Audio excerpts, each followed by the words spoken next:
أعوذ بالله من الشيطان الرجيم. أعوذ بالله من الشيطان الرجيم. بسم الله الرحمن الرحيم. السلام عليكم ورحمة الله وبركاته.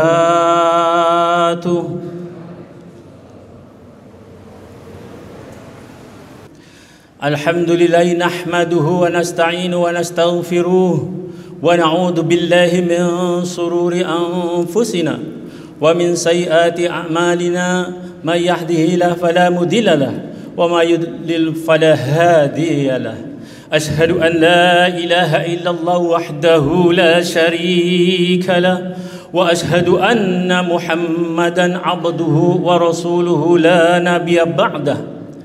اللهم صل وسلم على سيدنا ونبينا وحبيبنا وشفيعنا وقرة أعيننا سيدنا ومولانا محمد ابن عبد الله صلى الله عليه وسلم. أما بعد فيا أيها الحاضرون فيا عباد الله أوصيكم ونفسي بتقوى الله فقد فاز المتقون. فيا أيها الناس اعبدوا ربكم الذي خلقكم والذين من قبلكم لعلكم تتقون. فيا أيها الحاضرون ضيوف رحمكم الله وجمرة رحمكم الله، اتقوا الله واتقوا الله ولتنظر نفس ما قدمت لغد واتقوا الله إن الله خبير بما تعملون. قال الله تعالى في الكتاب الكريم وهو أصدق القائلين: أعوذ بالله من الشيطان الرجيم فادخلوا أبواب جهنم خالدين فيها فلبئس المتكبرين. وقال الله تعالى في الكتاب الكريم أيضا: كي يدخلوا الأبواب جهنم خالدين فيها وبئس مثوى المتكبرين. وقال الله تعالى أيضا: فإن العزة الله جميعا. وقال الله تعالى في حديث القدسي: العز إزاري والكبرياء رداعي فمن نازعني منهما شيئا عذبته. وقال رسول الله صلى الله عليه وسلم: اتق الله يجعل لك مخرجا. وقال رسول الله صلى الله عليه وسلم أيضا: لا يدخل الجنة من كان في قلبه مثقال ذرة من كبر. صدق الله العلي العظيم وبلغ رسوله الحبيب الكريم ونحن على ذلك من الشاهدين والشاكرين والحمد لله رب العالمين. Ma'asyiral muslimin, sidang Jamaat Jumat Duyupuram rahimakumullah. Sudah selayaknya dan sepantasnya kita hakul yakin dalam hati senantiasa tidak ada ungkapan yang paling utama dan pertama, yakni mengucapkan puji syukur kehadirat Allah Azza wa Jalla dengan ucapan Alhamdulillahi Rabbil Alamin atas segala karunia nikmat yang begitu banyak. Nikmat iman, nikmat Islam, nikmat sehat, panjang umur dalam rangka fi taatillah, nikmat aman dalam beribadah. Karena notabene saudara-saudara kita di tempat lain beribadah pun kurang khusyuk karena situasi dan kondisi lingkungan. Kita wajib bersyukur atas karunia nikmat iman Islam ini dan wajib kita pegang teguh melebihi dari segala-galanya sampai yaumil kiamah, karena hidayah iman Islam adalah hak prerogatif Allah Subhanahu wa taala kepada hambanya. Selanjutnya salawat salam semoga senantiasa Allah surah limpahkan ke haribaan udwah hasanah kita, orang yang 1440 tahun yang lalu telah merindukan kita. Ketika itu beliau mengucap pada mimbar, di atas mimbar yang mulia, ana mustaqatun ikhwani, ana mustaqatun ikhwani, ana mustaqatun ikhwani. Man ya Rasulullah, siapakah mereka itu ya Rasulullah? Apakah kami para sahabat engkau ya Rasulullah? La, bukan, engkau adalah para sahabatku, tetapi yang aku rindukan adalah saudara-saudaraku di akhir zaman kelak, karena mereka iman kepadaku belum pernah berjumpa denganku. Manamani walam yaroni, mereka telah beriman dan mengikuti sunnahku, tetapi mereka belum pernah berjumpa denganku. Begitulah kita telah dirindukan oleh baginda Rasulullah SAW 1440 tahun satu silam. Kita belum lahir, kita telah dirindukan oleh beliau. Maka jangan lupa senantiasa bersalawat wassalam kepada beliau, sebagaimana Allah dan para malaikatnya bersalawat dengan ucapan Allahumma salli ala Sayyidina Muhammad wa ala ali Sayyidina Muhammad. Ma'asyiral muslimin jamaah Jumat Wipura rahimakumullah. Selaku khotib yang dhaif, senantiasa berkewajiban berwasiat pada diri yang dhaif dan selebihnya pada antum sekalian. Ittaqillah wattaqullah. Bertakwalah kepada Allah, yakni dengan jalan imtisalul awamirilah wastinabu nawahilah. Berusaha dengan sekuat tenaga, istiqomah, sabar, memohon kekuatan pada Allah untuk melaksanakan segala perintah-perintahnya, dan sebaliknya berusaha dengan sabar untuk menjauhi segala larang-larangannya. Itulah yang dikatakan sebagaimana takwa sebenar-benarnya. Ma'asyiral muslimin, sidang jamaah Jumat Wipura rahimakumullah. Bumi yang kita tempati sekarang ini tidak menerima jasad orang yang sombong. Rupanya itulah yang akan khotib sampaikan tema khotbah pada kali ini. Anda semua tahu, bahkan sudah pernah membaca sejarahnya, orang yang dilaknat oleh Allah Subhanahu wa taala yang sehingga jasadnya sampai sekarang busuk baunya dan tidak bisa dimakamkan di bumi karena bumi menolaknya, sehingga terlempar ketika dimakamkan ke dalam kubur. Siapakah dia? Yakni Mustafa Kemal Atatürk laknatullah. Mustafa Kemal Atatürk laknatullah. Dia adalah seorang presiden pertama di Turki yang bersifat diktator, yang bersifat, subhanallah, saking bejatnya moral beliau, diktator dan tanpa toleransi. Ketika itu beliau sombong, congkak, membanggakan diri dengan kekuasaannya. Dia pemimpin yang diktator dengan tangan besinya, merubah hukum-hukum syariat Islam menurut kehendak dia.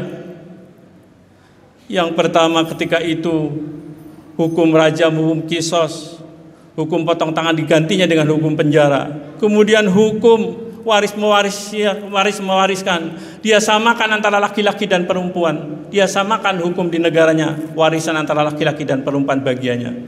Begitu juga dia membuat hukum melarang para wanita, para muslimah berhijab.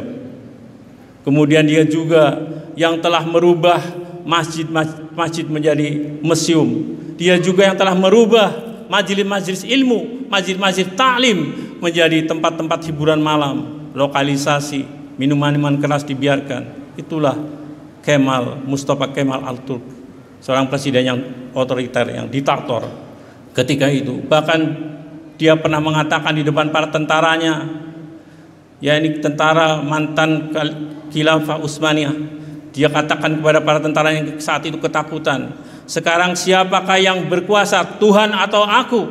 Kata para tentara dengan gemetar dan ketakutan, ya yang sekarang yang kami takuti adalah Paduka. Dengan bangganya Mustafa Kemal Atatürk laknatullah membanggakan diri. Ketika itu beliau berkuasa, dia berkuasa antara 1924 sampai 1938.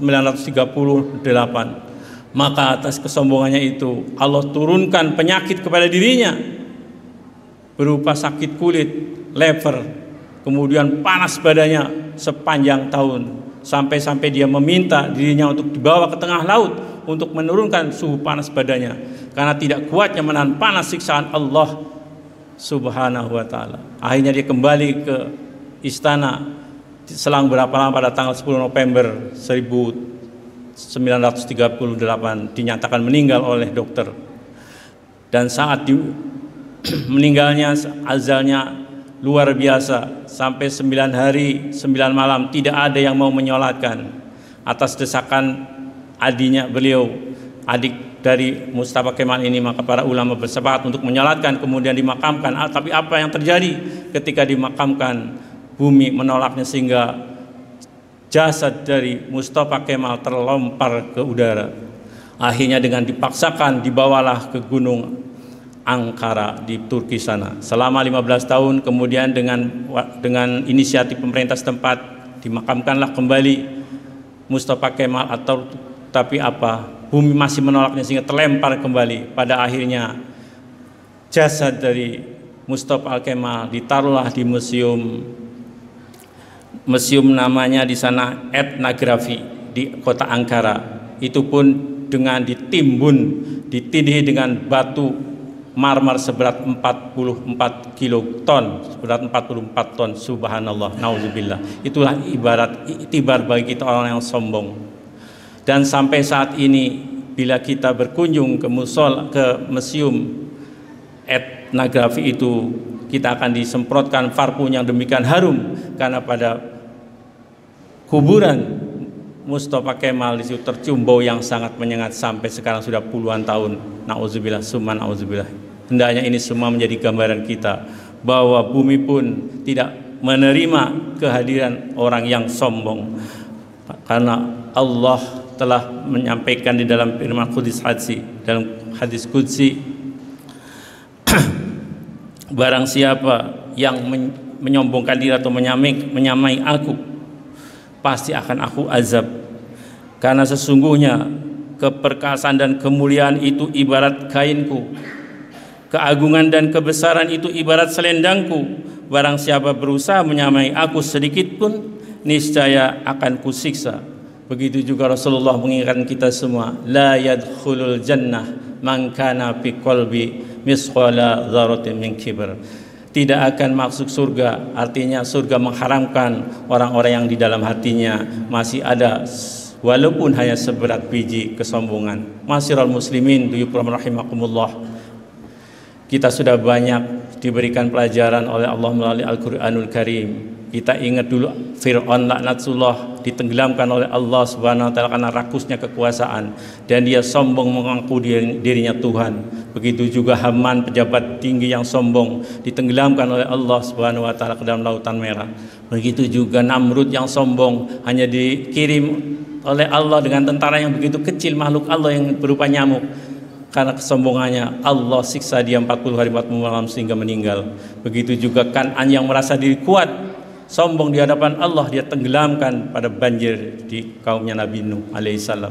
Masyiral muslimin, bukankah kita juga beberapa pekan yang silam telah diajari untuk memotong dari sifat sombong kita dengan ibadah kurban. Jangan suka lagi mengaku dirinya Tuhan. Apa itu sifat mengaku dirinya Tuhan? Kalau bukan karena saya, masjid ini tidak akan demikian. Kalau bukan karena saya, desa ini tidak akan demikian. Kalau bukan karena saya, si anu tidak akan demikian. Ini adalah salah satu sifat diri kita, merasa dirinya Tuhan. Kita melupakan Allah yang Maha Kuasa. Maka potonglah, pada hakikatnya berkorban adalah memotong sifat rakus kita, sifat sok kuasa kita, sifat-sifat ketuhanan kita. Hadirin sidang jamaah Jumat dulu rahimakumullah. Begitu juga bila kita berkuasa saat ini, janganlah merasa diri paling kuat, karena suatu saat toh kita akan sekarat. Begitu pula pada saudara-saudara kita hadirin sekalian yang pada saat ini sedang diamanai oleh Allah berupa harta yang banyak. Jangan lagi sombong dan sum'ah, karena tak akan lama lagi kita tidak tahu kapan waktunya akan menjadi jenazah. Begitu yang sedang dikaruniai oleh Allah diamanai ilmu yang tinggi, kepandaian yang banyak, jangan lagi sombong dan takabur, karena tak akan lama kita juga akan masuk kubur. Cukuplah apa-apa yang telah disampaikan oleh Allah melalui kitabnya, satu nasihat yang bisa berbicara. Orang-orang yang sombong walaupun hanya seberat biji dalam hatinya, Allah mengharamkan masuk surganya Allah Subhanahu wa taala. Bumi pun tidak akan menerima jasad orang-orang yang sombong. Pada saat ini kita juga sedang diuji oleh Allah, sedang dilihatkan kekuasaan Allah melebihi segala-galanya dengan makhluk yang demikian kecil, tidak tampak oleh kasat mata, yang disebut katanya corona. Hanya beberapa mikron, tetapi seluruh dunia kalang kabut. Itulah kuasa Allah. Semoga menjadi itibar bagi penduduk dunia ini, penduduk bumi ini. Barang siapa yang sombong, maka Allah sangat cemburu kepada orang-orang yang dirinya merasa sombong, karena Allah yang Maha Kuasa atas segala-galanya, yang memegang kita, jiwa raga kita ada dalam genggamannya. Ma'asyiral muslimin, sidang Jamaah Jumat dulu rahimakumullah. Demikianlah khutbah singkat yang dapat saya sampaikan. Mudah-mudahan bisa menjadi pelajaran bagi kita sekalian. Amin ya Allah ya rabbal alamin. A'udzubillahi minasyaitonirrajim. Bismillahirrahmanirrahim. Kadzalika yadba'ullahu ala kulli qalbi mutakabbirin jabbar. Demikianlah Allah mengunci hati setiap orang yang sombong dan berlaku sewenang-wenang. Ciri khas orang yang sombong adalah tidak menerima nasihat kebenaran. Nauzubillah, summa nauzubillah. Semoga kita semua dijauhkan dari sifat sombong dan riya. Barakallahu li wa lakum fil Qur'anil azim. Aqulu qali hada fastaghfirullahal azim li wa lakum wa li walidayya wa li walidaykum wa li jamil muslimina wal muslimat wal mu'minin wal mu'minat fastaghfiruhu innahu wal ghafurur rahim. Allahumma shalli ala sayyidina Muhammadin wa ala ali sayyidina Muhammad. Alhamdulillahilladzi ja'alana bi ni'matil iman wal islam wa bi ni'mat sayyid wal afiyah. Alhamdulilladzi an'amara bi taubati wal ibadah. Alhamdulillahi wahdah sadaqa wa nasara abdah wa a'aja jundahu wa jamal azaba wahdah. Ashhadu an la ilaha illallah wahdahu la syarika lah wa ashhadu anna Muhammadan abduhu wa rasuluhu la nabiyya ba'dah. Allahumma salli wa sallim ala sayyidina wa maulana Muhammadin wa ala ali sayyidina Muhammadin kama sallaita ala sayyidina Ibrahim wa ala ali sayyidina Ibrahim wa barik ala sayyidina Muhammadin wa ala ali sayyidina Muhammadin kama barakta ala sayyidina Ibrahim wa ala ali sayyidina Ibrahim fil alamin innaka Hamidum Majid. Amma ba'd. Fa ayyuhal hadirun ittaqullaha haqqa tuqatih wa la tamutunna illa wa antum muslimun. Wa qala Allah ta'ala fil kitabil karim wa huwa asdaqul qailin wal takum minkum ummatun yad'una ilal khairi wa ya'muruna bil ma'ruf wa yanhauna 'anil munkar wa ulaika humul muflihun. Wa qala Allah ta'ala fil kitabil karim aidan innallaha wa malaikatahu yusalluna 'alan nabi ya ayyuhalladzina amanu sallu 'alaihi wa sallimu taslima. Ma'asyiral muslimin, di khutbah yang kedua ini marilah kita tutup dengan doa mohon kehadirat Allah Subhanahu wa taala. Semoga kita semua, keluarga kita, orang tua kita baik yang masih ada di dunia maupun telah mendahului kita, Allah mengampuni dosa dan kesalahan kita semua. Allah menerima amal ibadah kita semua, dan saudara-saudara kita yang di belahan bumi sana yang sedang berjuang, semoga Allah kuatkan iman Islamnya ketika dipanggil, semoga gugur menjadi syuhada-syuhadanya Allah Subhanahu wa taala. Allahumma salli wa sallim ala sayyidina maulana Muhammadin ya dal jalali wal ikram awwal wa akhir wa barik wa sallim wa radiyallahu tabarak tan kulli fi sahabatika rasulillahi ajma'in. Allahumma ighfir lil muslimina wal muslimat wal mu'minin wal mu'minat الأحياء منهم والأموات ولإخواننا الذين سبقونا بالإيمان ولا تجعل في قلوبنا غلا للذين آمنوا ربنا إنك رؤوف رحيم. اللهم أعز الإسلام والمسلمين وأذل الشرك والمشركين ودمر أعداءك أعداء الدين.